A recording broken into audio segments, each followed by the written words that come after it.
Who is the best player on every NFL team? Welcome, football fans, to another BLV NFL Rankings video. In this video, I not only tell you who the best player on your favorite team is, but I rank every NFL team's best player, answering the question, which NFL team has the best player in the NFL? From number 32 to number 1, this is every NFL team's best player entering the 2025 NFL season. Gronk, spike the like button, show your love in the comments, and let me know who is your favorite team's best player. Let's get started with, at number 32, the best player that is the worst player among the best players. I like that. At number 32, we have Demario Davis, the best player, in my opinion, on the New Orleans Saints. And again, guys, I want to hear from every fan base. Let me know if I picked the right player. Let me know if I have the right selection for each team, because I might be wrong, but this is just my personal opinion on watching every NFL team. So Demario Davis, to me, has been the most consistent player on the Saints for a number of years. And I think entering 2025, he is probably their best player. Last season, he had 136 tackles. That was actually a career high.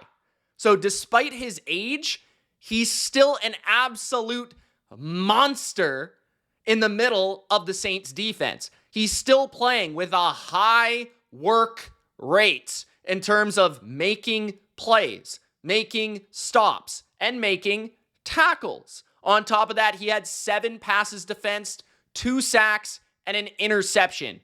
He was 19th in Pro Football Focus linebacker grading. He was 21st in coverage and 15th in run defense. And that's what I love about Demario Davis, and I've always appreciated about his game. He's a bigger linebacker, right? He's kind of in the mold of a thumper, but he actually has way more range and coverage than I ever really feel he gets credit for. He has great long length that allows him to cover up spaces in the middle of the field. He's very aware and savvy in coverage, and he's one of the best blitzers in football because he's incredibly strong, and he's hard to handle for running backs. Now, Dennis Allen has used him incredibly well in that system in working in games, stunts, and simulated pressure looks, and I'm really intrigued to see how he fits into their new defensive scheme as the leader of their defense, and probably now without Derek Carr, their team in 2025. So a veteran that's on his later years and on the decline slightly, but a guy that's going to be very important in the transition of the New Orleans Saints here in 2025. So the Saints' best player, one of my favorite players on their team, Demario Davis. At number 31, I have Xavier McKinney of the Green Bay Packers. The Packers are strange because they're a playoff team that doesn't really have one incredible player. It's actually kind of odd. Like, you could probably point to multiple players on their team and argue they're their best player.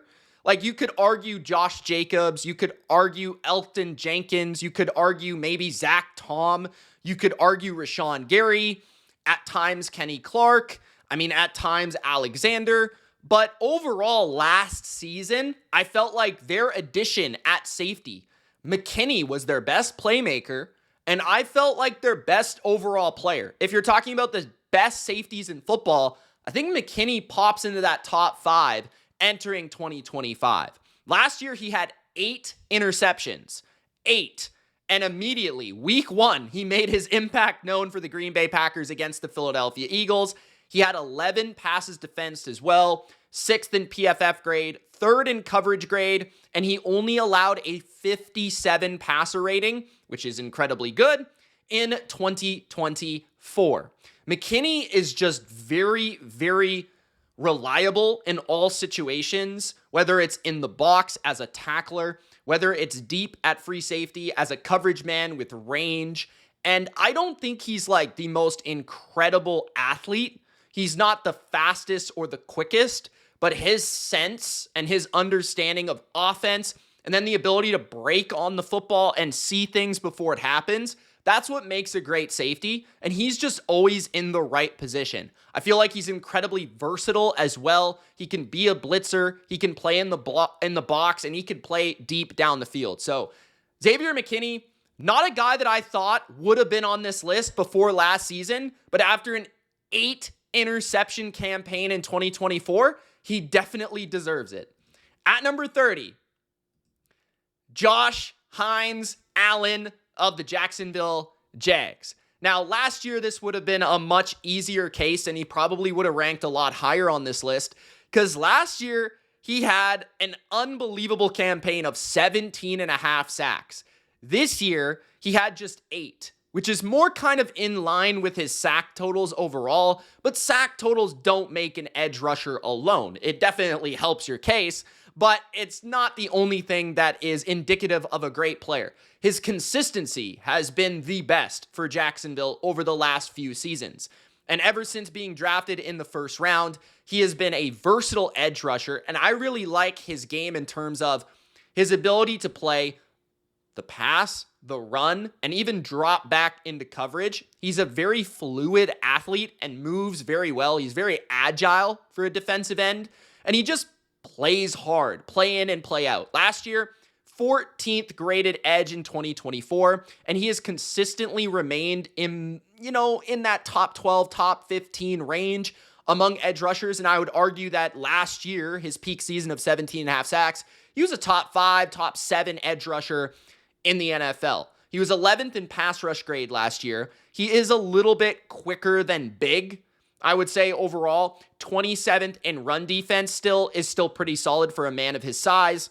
He was 11th graded in 2023, 10th graded in 2022, and 18th graded in 2021, which speaks to his consistency, which for Jacksonville is something that not a lot of players have been able to feature, right? They have not been able to live up to, is that consistency. You could say, hey, Brian Thomas Jr. moving forward might be their most talented, best player, but he's only really had one good year, and Josh Allen has strung together a multitude of seasons where he has been one of the best players at his position.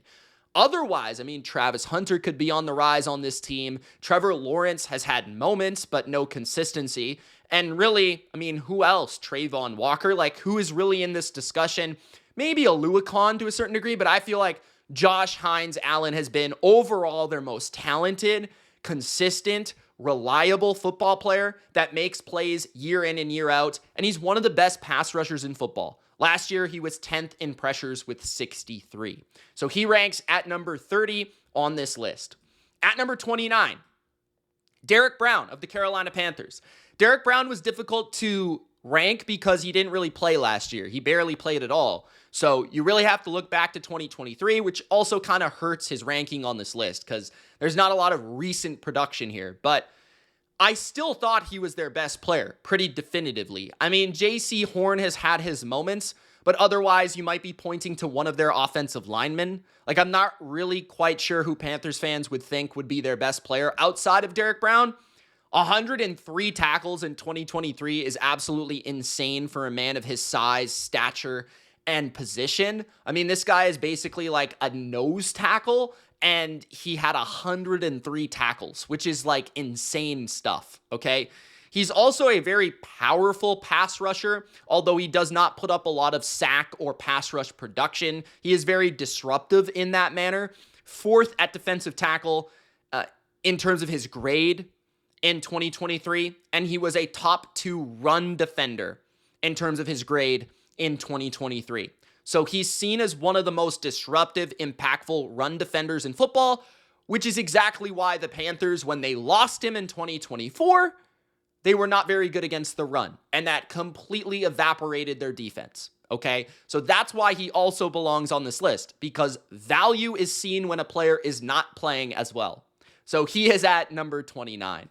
At number 28, Quenton Nelson of the Indianapolis Colts. Now, Quenton Nelson has been a tricky player because he has, for a while, been getting accolades that I don't really feel like he's always deserving of. Like, I feel like he's been to multiple Pro Bowls where it's like, is he really one of the best guards in the AFC? I'm not exactly sure. There's been moments where he's been elite, like the best guard in football or one of the best guards in football, but it feels like he had a bit of a couple dip seasons in the middle, but it feels like he's getting back to that level that he really saw early in his career where he was rising. I mean, this guy was seen as one of the best guard prospects of all time.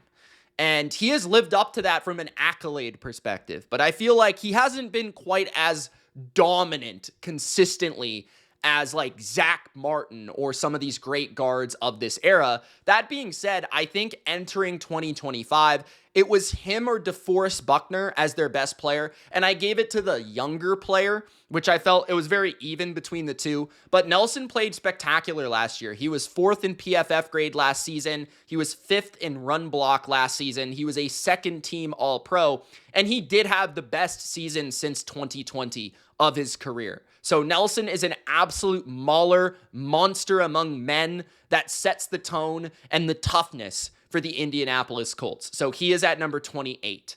At number 27, I have Jeffery Simmons of the Tennessee Titans. This one was pretty obvious to me. I think most Titans fans would agree that Simmons is by far their best player.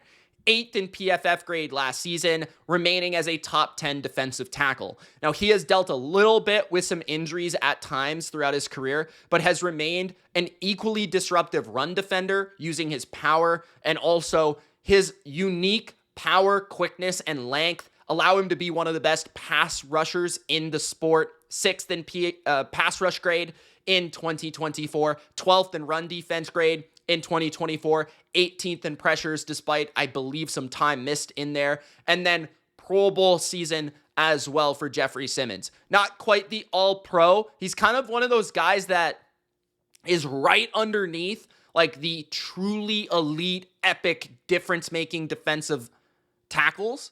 But he is right in that range of guys that is consistently awesome.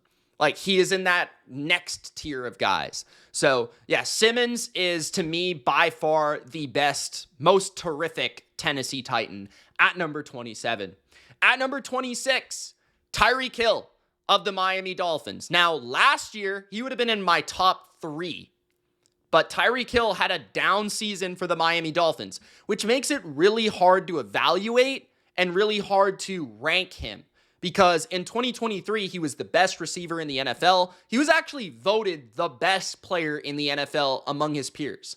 His peers voted him the best player in the NFL last year, which I didn't even really debate. That was like a good vote. I mean, he had back-to-back 1,700-yard seasons in 2022 and 2023. He led the NFL in receiving yards, touchdowns, and yards per game in 2023. But in 2024, it began with distractions off the field, with the whole fiasco before the opener, and then Tua gets injured, and you kind of wonder what's going on with Tyreek Hill. Is he not quite the same receiver?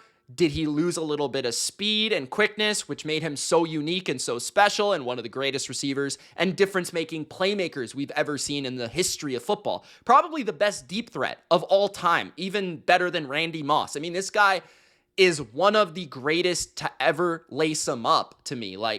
But the off-the-field stuff, the drama going on with him in his personal life, that could have had an impact. So I don't really know if it's really him personally or if it's actually his skill and play that has diminished a little bit, or if it's just simple that his quarterback got injured and he wasn't the same.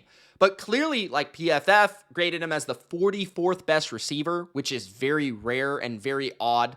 He only put up 81 catches and 959 yards and 6 touchdowns. Not a bad season for most receivers, but for Tyreek Hill, after going for 1,700 2 years in a row, that is certainly not a good return, right?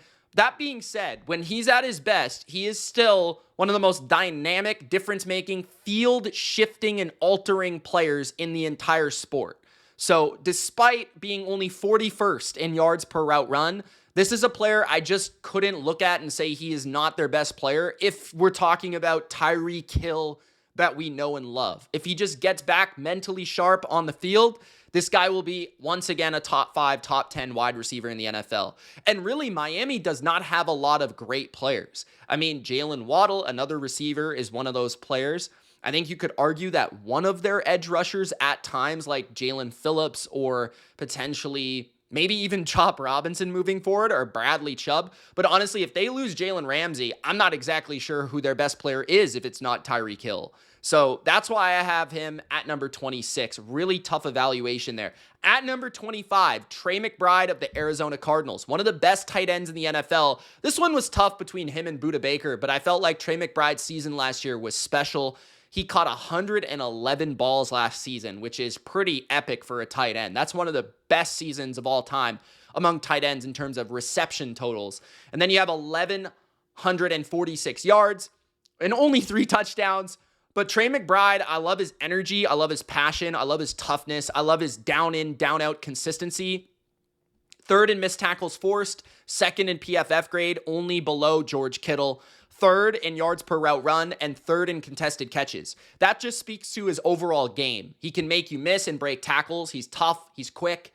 He can, really route you up. He can win with contact. He can win with size. He can win with hands. He can win in a multitude of ways. And he has become Kyler Murray's favorite target and most consistent down in, down out threat to get him a first down and to make a big play. So Trey McBride, loved him coming out of college. He has truly lived up to everything and even more at the NFL level. At number 24, Christian Gonzalez of my New England Patriots. Christian Gonzalez turned in one of the best cornerback seasons in the NFL last year, and in my opinion is a top 3 or 4 corner in the NFL right now. There is simply nothing Christian Gonzalez cannot do. If he did end up being the best corner in football as soon as next year, I would not be very surprised. He's probably the smoothest corner in the NFL. His transition, speed, and hips are just absolutely Hall of Fame. I mean, this guy has strides for days. He's got the length, the height, everything. Ball skills are good. I mean, he is just so composed and effortless in his movements, which is what you're searching for in a corner. He is asked and tasked to cover the best receiver on a consistent basis, like Jamar Chase in week 1, Tyreek Hill for the Miami Dolphins, or even Marvin Harrison Jr. He had great big games against the best receivers. He's consistently shut down Garrett Wilson. This guy has been just unbelievable since entering the NFL. He barely played as a rookie, but you already saw kind of that specialness. And it was like a foregone conclusion this guy was going to be elite in year 2, and that's exactly what happened.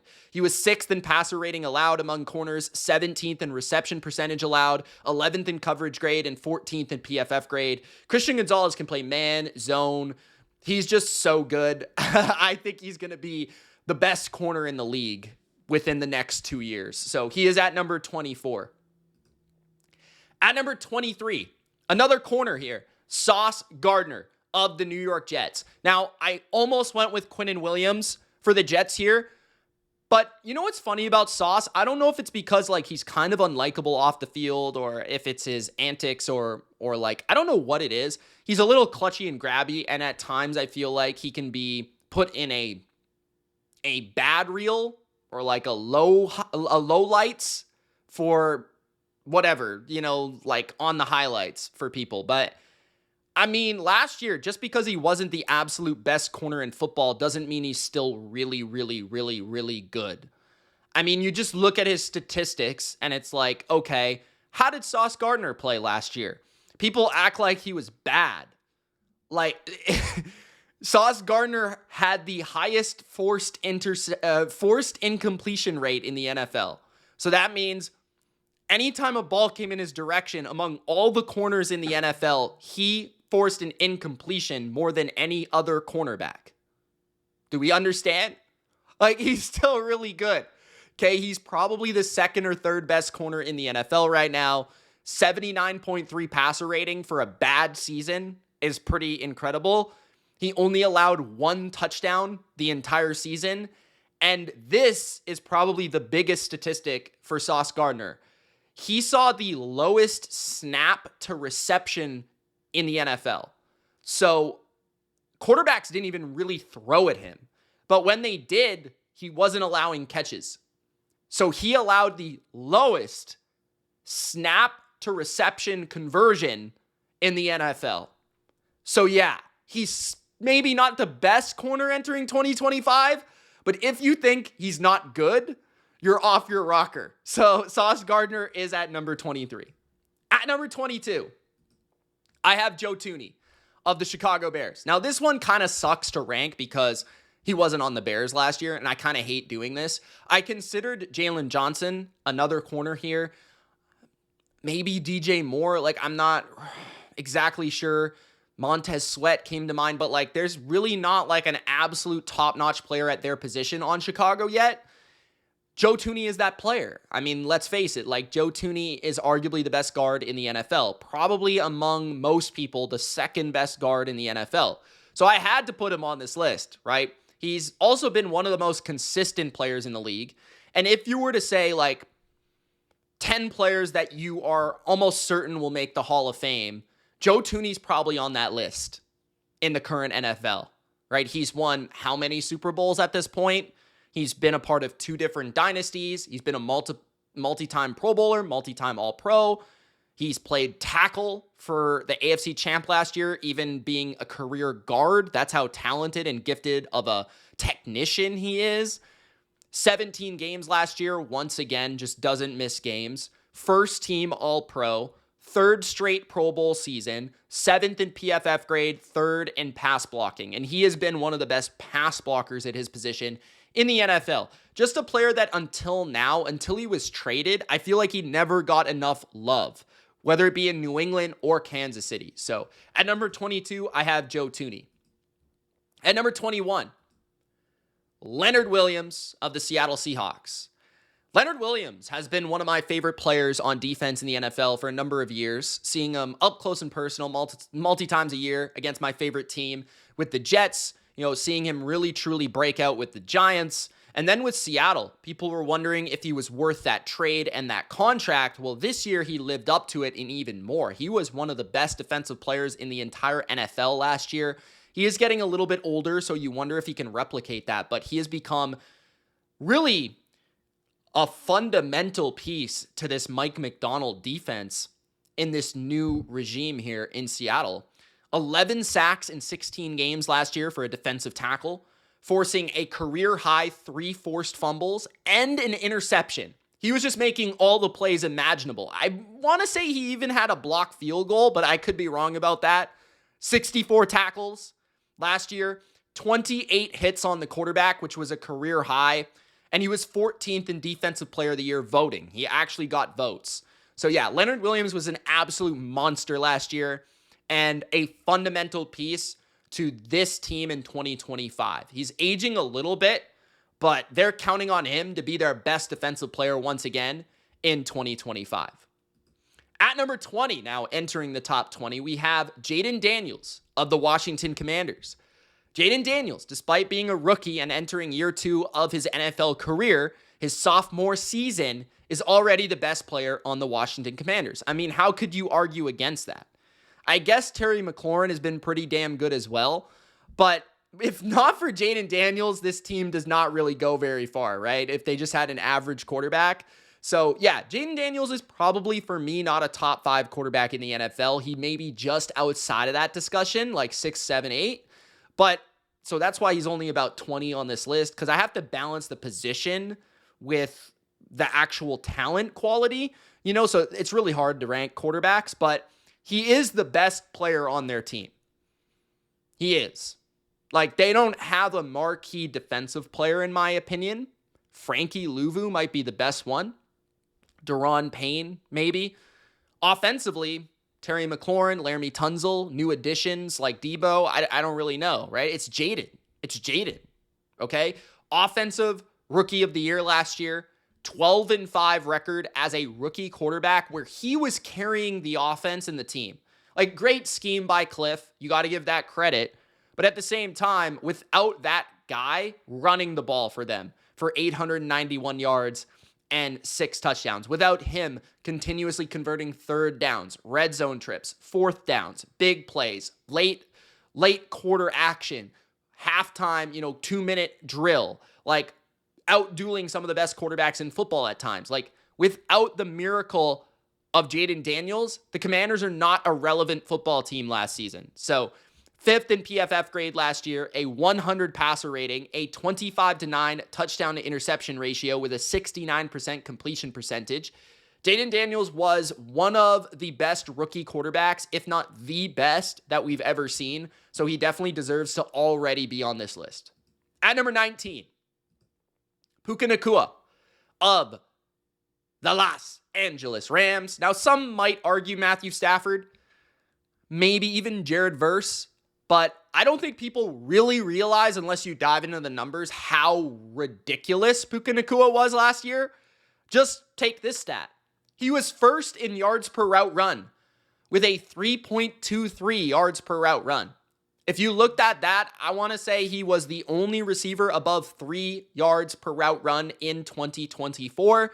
He was first in PFF grade. He's also a complete monster at forcing missed tackles. He was 3rd in the NFL at forcing missed tackles.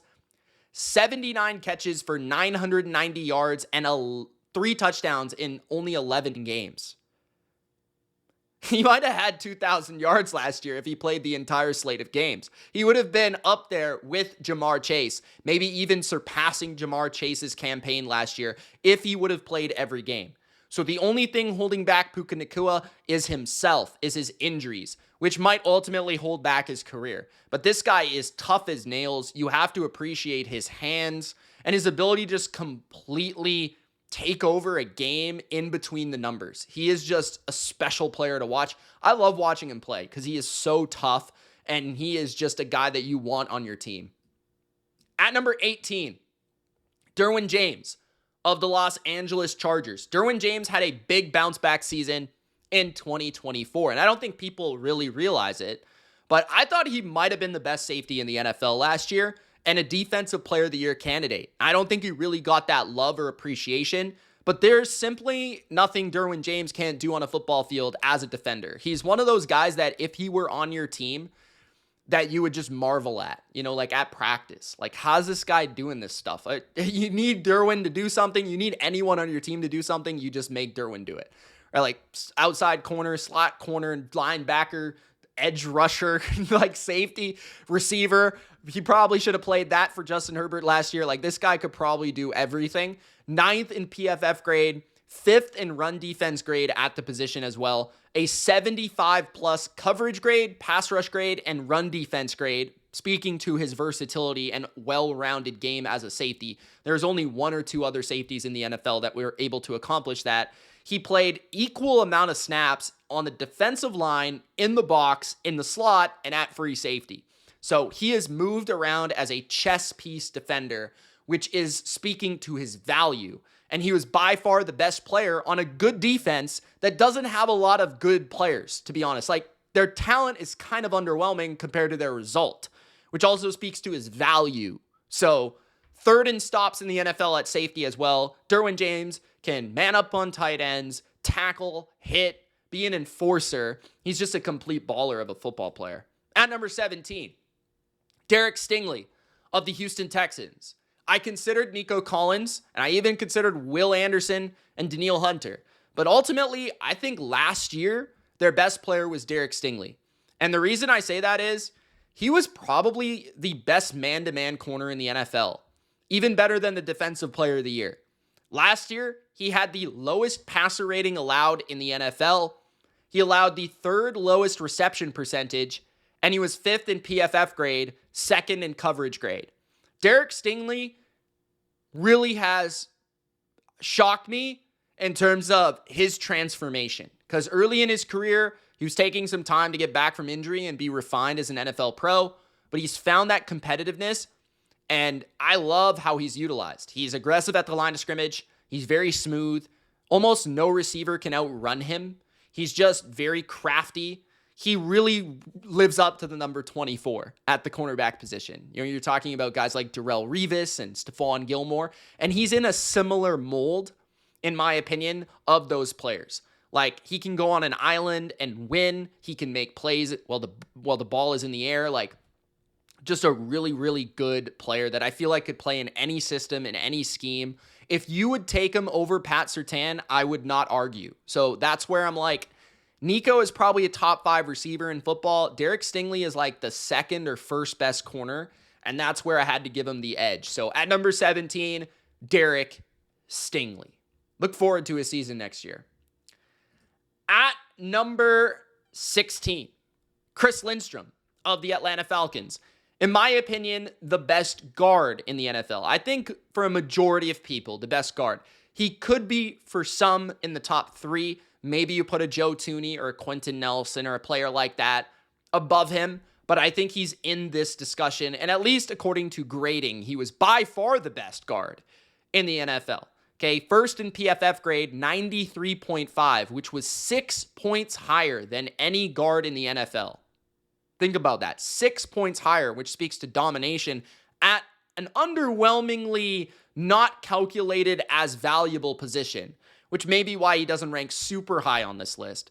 And he's, I feel like, a much better run blocker than pass blocker. 7 points higher as the best run blocker in the NFL. But that's still like an unbelievable skill set, especially for a team that has Bijan Robinson, right?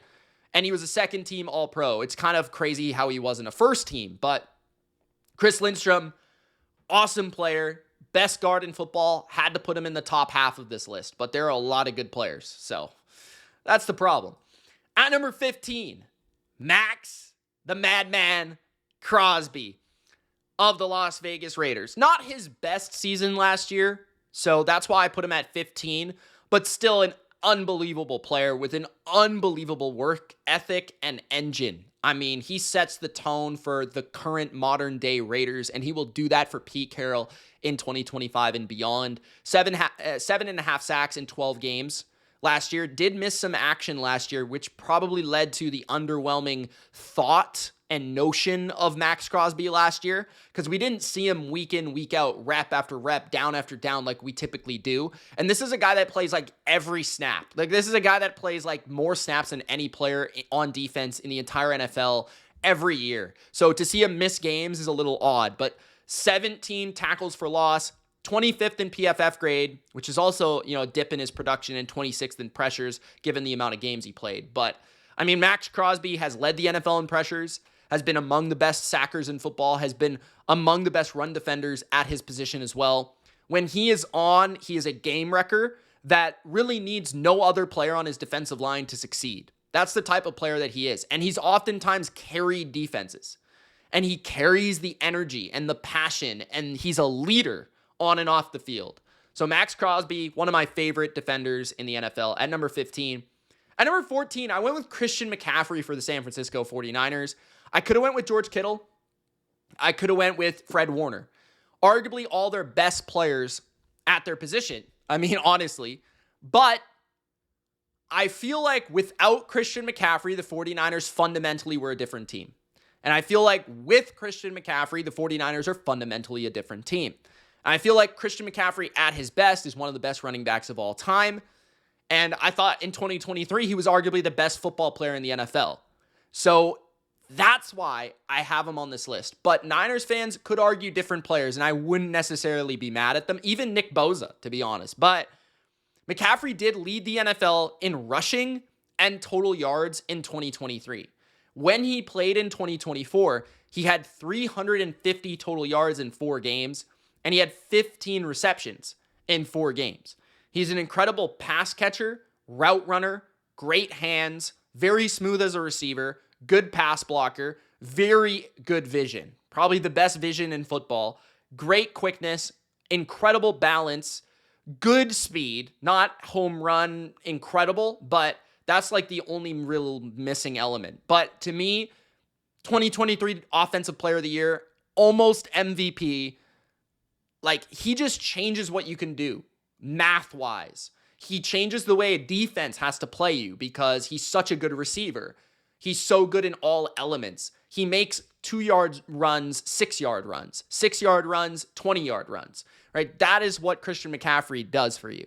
And he is an incredible work ethic player as well. And he sets the tone for the San Francisco 49ers. So, yeah, I had to put him as their best player. Despite my appreciation for George Kittle and my admiration for Fred Warner, I think CMC is their best player when he's healthy.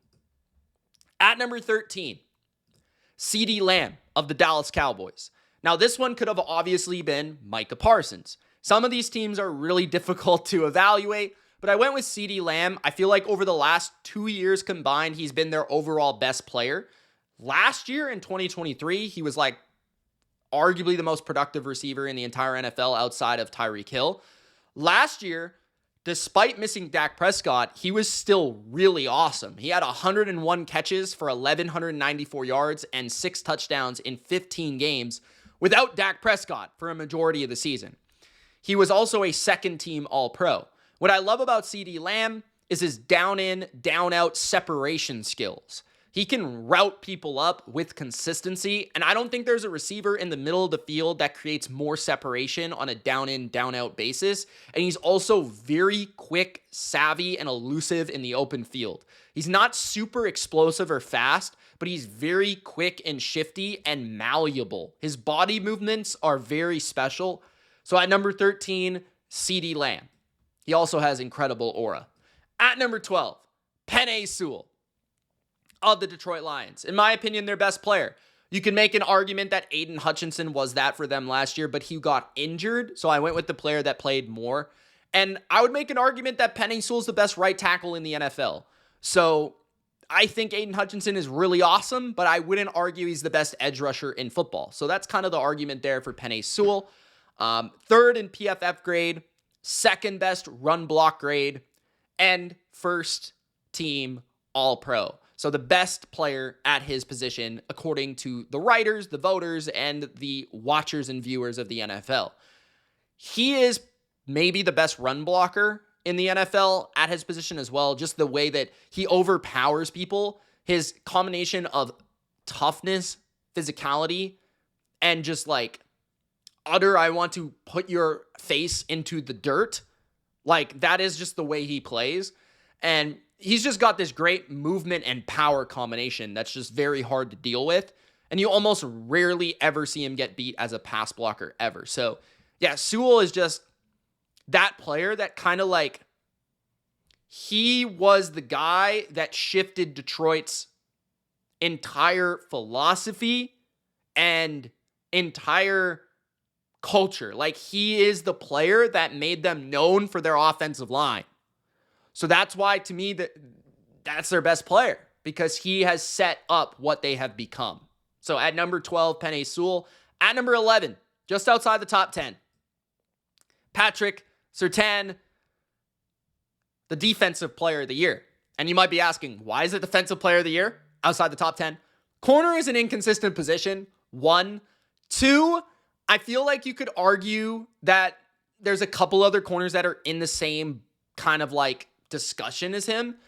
And I just feel like there are some players that have just been a little bit more consistent, like year in, year out at other positions. And you'll see who those players are. But I mean, Pat Surtain is incredible. Second in PFF grade, first in coverage grade, first in snap to target rate, which means he doesn't get targeted very often because he's always blanketing opposing receivers.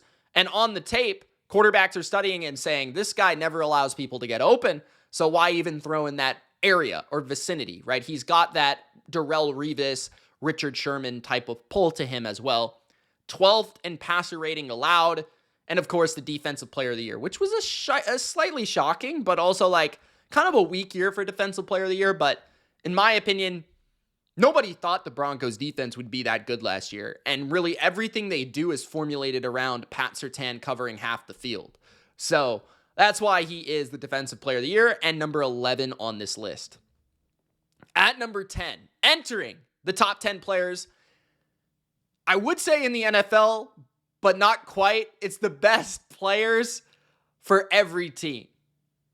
At number 10, Tristan Wirfs of the Tampa Bay Buccaneers.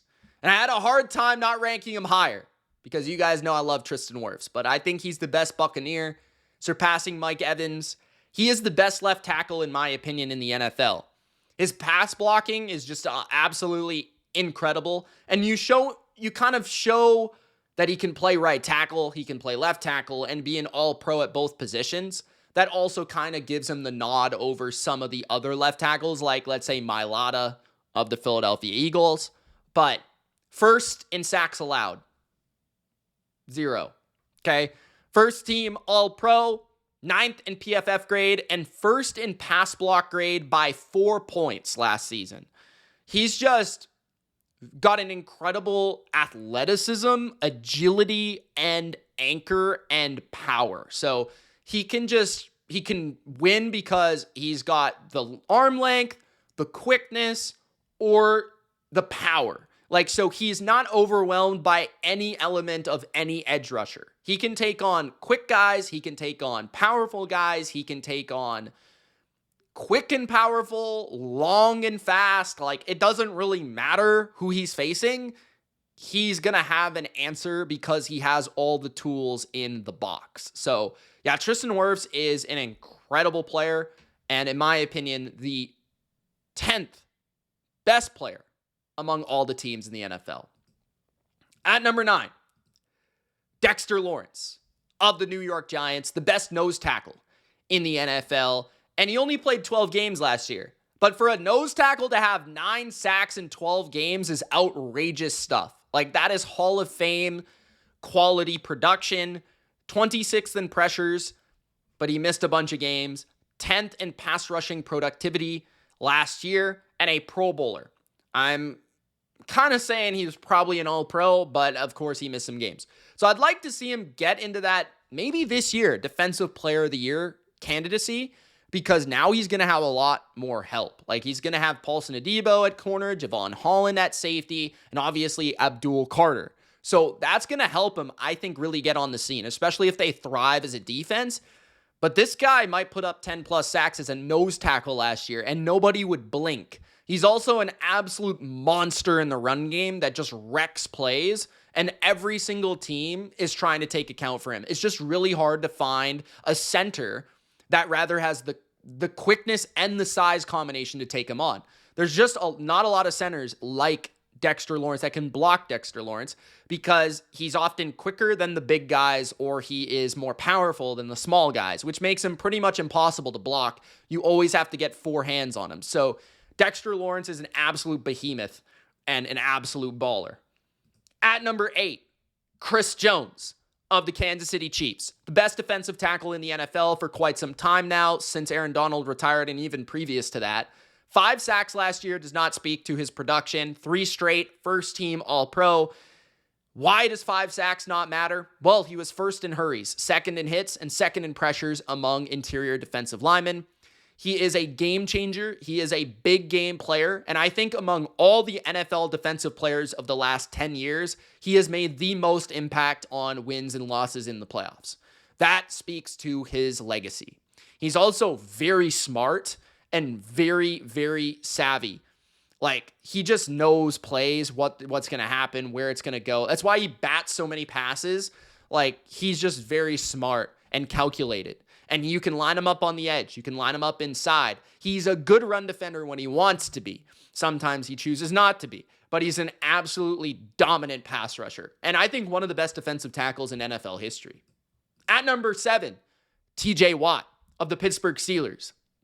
A game-changing player that just probably makes the most plays among all defensive players on a consistent basis, right?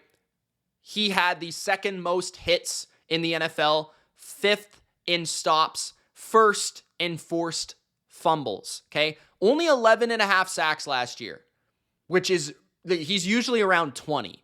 So that's a bit of a dip, bad season for him. So that's why he kind of does rank a little bit lower than usual for me. But, I mean, 6 forced fumbles is still pretty insane. 61 tackles and 11.5 sacks on a bad year is not bad. He was a second-team All-Pro this year, but I just think he's smart, he's quick, he's savvy, he's got these moves where people don't even touch him. Like, he's got that, like, head shuffle, body shuffle, like, quickness and gets around you, and people don't even barely touch him half the time. He gets his hands and arms in passing lanes, he drops back in coverage and intercepts passes.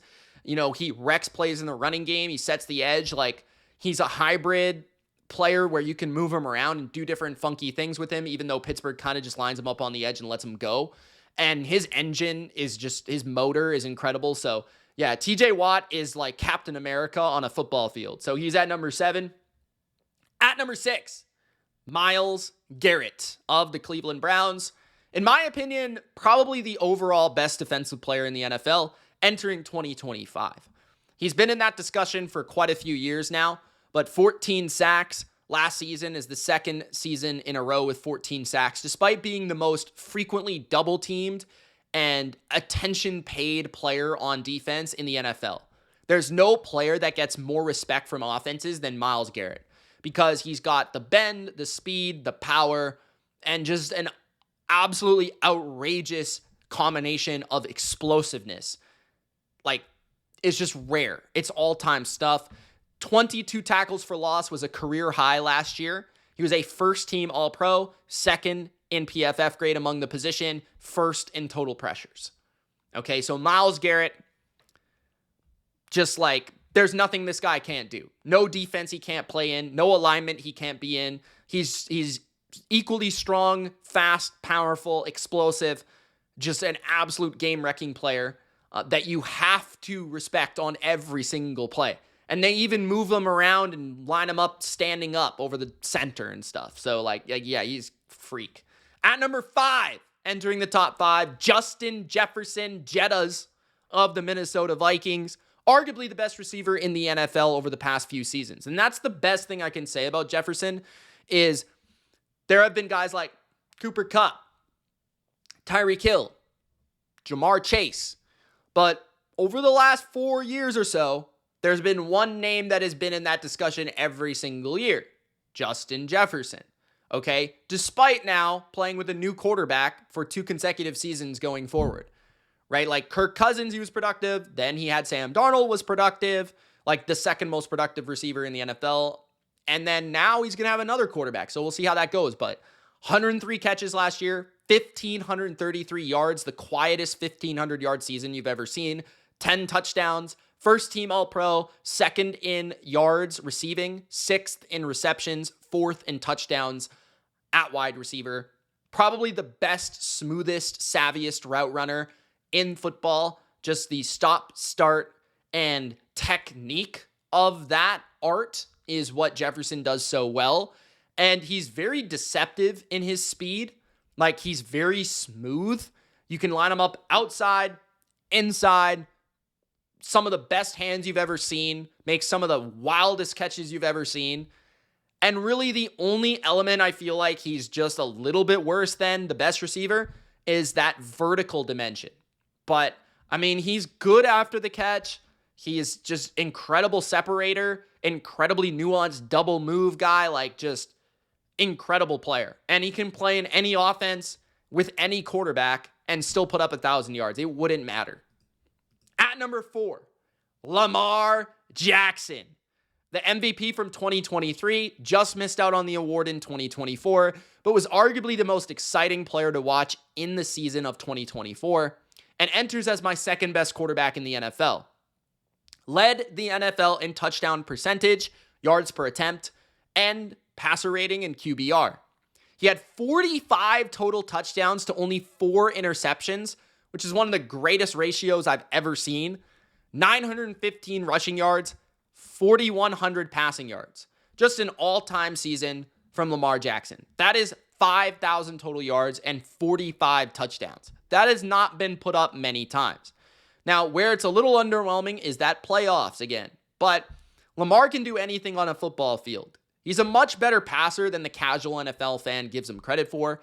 He's got an incredibly quick release. He's got a just effortless delivery, effortless arm strength, right? Kind of like Michael Vick in that regard, just like effortless, but much better vision overall. His post-play ability, his second play ability is just ridiculous because he's so quick and elusive.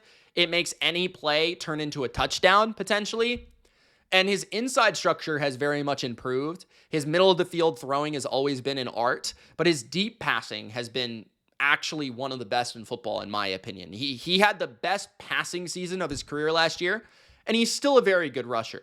I think his rushing has maybe declined slightly, but his speed maybe a little bit, but he's so elusive and quick. That's the really big thing that matters. So yeah, Lamar always been a very energetic leader. He just needs to get it done in the brightest lights and biggest moments a little bit more, and he would be a little bit higher on this list. But you could argue he's the best player in the NFL, and I wouldn't even be mad. At number 3, Ja'Marr Chase of the Cincinnati Bengals, the best receiver in the NFL, in my opinion, entering 2025. It's hard to argue against it when a guy has the Triple Crown. Triple Crown meaning the most receptions, the most receiving yards, and the most receiving touchdowns in the NFL. 127 catches, 1,708 yards, and 17 touchdowns. Absolute all-time season from Ja'Marr Chase, where this is, in my opinion, the best receiver because he is so tough to tackle, he is so tough to cover, and even when you cover him, he's so tough to actually not allow him to catch the ball. So, like, he can out-physical you, he can outrun you, he can break your tackle, and so it's like, what do you even do against this guy? You know, you could have him covered in every element and still lose the rep. 100 yards per game in 2025, led the NFL in receiving yards by 160 yards, and led the NFL in receptions by 12. So he was by far the most dominant receiver in football last year, the biggest difference-making playmaker arguably in the NFL, and yet didn't even get a vote for the MVP or the Offensive Player of the Year, which is insane. Number 2 is Saquon Barkley. Now, the reason Ja'Marr Chase did not get many votes is because of this human being. 2,005 rushing yards last year is one of the greatest rushing seasons we've ever seen, and from front to back, arguably the greatest all-time running back season in NFL history. Even despite an underwhelming Super Bowl, he still had one of the most outrageous playoff runs as well. People kind of are sleeping on that because the Super Bowl was not crazy amazing, but his NFC wildcard to NFC championship run was incredible, and his playoff, his entire back half of the calendar was absolutely outrageous carry by Saquon Barkley. Led the NFL in attempts, yards per game with 125.3, which feels like a Madden stat. Led the NFL in 10-plus yard runs, 15-plus yard runs, and breakaway percentage. He was able to hit a home run pretty much every single game, and even at times multiple times a game, which made him must-watch television. I don't feel that way about any running back for quite some time. I mean, I don't even think that Derrick Henry or Christian McCaffrey quite reached the levels of much-watched television like Saquon Barkley did last year. And he is the biggest reason that the Super Bowl champions are the Super Bowl champions. Without him, they don't win the Super Bowl, regardless of his Super Bowl performance, because they probably don't make it there. So at number 2, the Offensive Player of the Year, Saquon Barkley.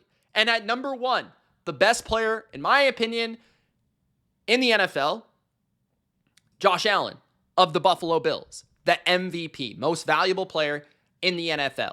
The most big-time throws and the highest big-time throw percentage, which measures your ability to throw the ball into a tight window, generally down the field in the NFL.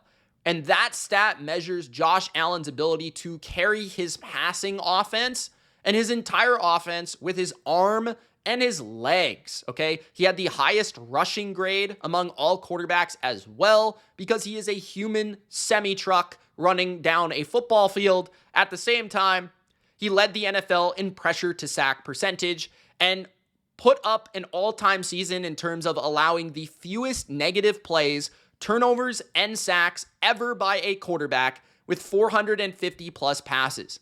So Josh Allen combined big-time throws with limiting bad plays, which is just the art of playing quarterback. Like if you were to ask Tom Brady, what is a quarterback? It's the ability to lead, win, and the ability to make big plays while limiting negative plays. That is the art of quarterback. And that's what Josh Allen did better than almost anybody in the history of the NFL last year, on top of being a dynamic rusher and passer without having an 1,000-yard receiver.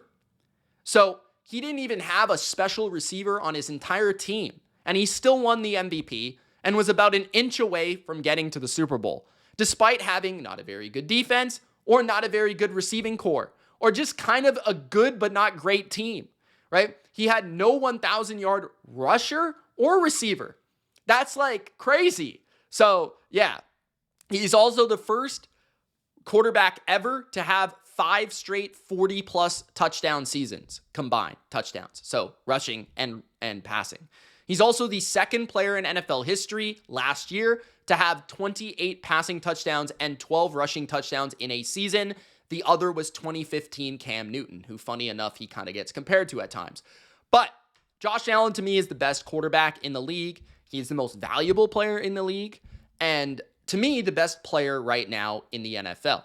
Let me know in the comments, guys, what you thought of my list. Who are the best players on every single NFL team? If you enjoyed this video, spike the like button, and don't forget to subscribe. I'll see you guys soon. It's Mitch. Peace.